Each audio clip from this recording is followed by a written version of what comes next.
இங்க இருக்கிற தம்பிகளுக்கு தங்கைகளுக்கு மறுபடியும் சொல்லக்கூடிய விஷயம் இதேதான். அப்பா ஸ்டேஜ்ல சொன்ன விஷயம்தான்.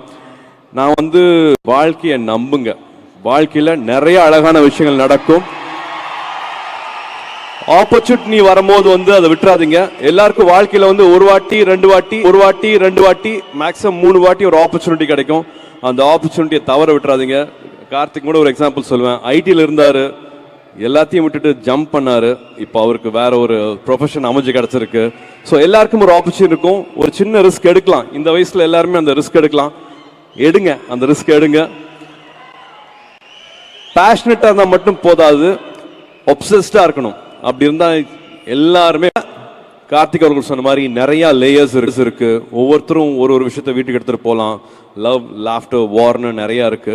ஆனால் எனக்கு ரொம்ப பிடிச்சது வந்து ஒரு சீனில் வந்து நானும் பூஜா பேசிட்டு இருக்கிற சீனில் வந்து தம்மம் த பர்பஸ் அப்படிங்கிற ஒரு சீன் பேசுவோம்.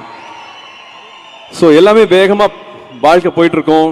பிறப்போம், அப்பா அம்மா இருப்பாங்க, அவங்களுக்கு ஏதாவது பண்ணணும்னு நினைப்போம். வீட்டில் தம்பி தங்கச்சி கல்யாணமாகும், அவங்களுக்கு குழந்தைங்களுக்கு தொழில் வரும், அதில் வெற்றி தோல்வி, அப்புறம் செல்ஃப் ரெஸ்பெக்ட், சுயமரியாதை அப்படின்ட்டு வாழ்க்கை வந்து சுற்றியும் இன்னும் உன் பர்பஸ் என்ன, உன்னோட பர்பஸ் என்ன அப்படிங்கிற மாதிரி வந்து என்னன்னு கேட்கும்போது வந்து எனக்கு நானே கேட்டு தெரிஞ்சுக்கிட்ட, இல்லாட்டி நான் சந்தோஷப்படுற பதில் வந்து இங்கே எல்லாரும் குறிப்பிட்ட மாதிரி அகரம் ஃபவுண்டேஷன்.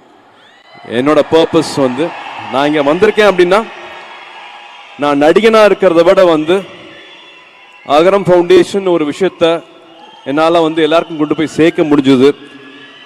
ஆவரேஜ் ஸ்டூடெண்ட்டு, பட் எனக்கும் ஒரு வாழ்க்கையை கொடுத்து, அது மூலமாக எனக்கு ஒரு சக்தியை கொடுத்து, இப்போ கிட்டத்தட்ட ஒரு 7000 8000 தங்கைகள் தம்பிகள் வந்து பட்டதாரியாக இருக்காங்க, கிராஜுவேட்ஸாக இருக்காங்க, இன்னும் நிறைய பேர் ஆவாங்க. ஸோ அகரமில் இருக்கிற அத்தனை பேருமே வந்து இந்த பங்கு இருக்கு. உங்களோட பர்பஸ் வந்து ஐ திங்க் அதில் நீங்கள் தேடிக்கலாம்னு நினைப்பேன். செய்திகளை உடனுக்குடன் தெரிந்து கொள்ள கீழ்கண்ட கேபிள் மற்றும் டிடிஹெச் நெட்வொர்க்குகளில் எம்நாடு செய்தி தொலைக்காட்சியை காணுங்கள். பாதகம் செய்பவரை கண்டால் நாம் பயம் கொள்ளலாகாது பாப்பா. மோதி மிதித்துவிடு பாப்பா, அவர் முகத்தில் உமிழ்ந்துவிடு பாப்பா. அண்மை செய்திகளை உடனுக்குடன் தெரிந்து கொள்ள இணைந்திருங்கள் எம்நாடு தொலைக்காட்சியுடன்.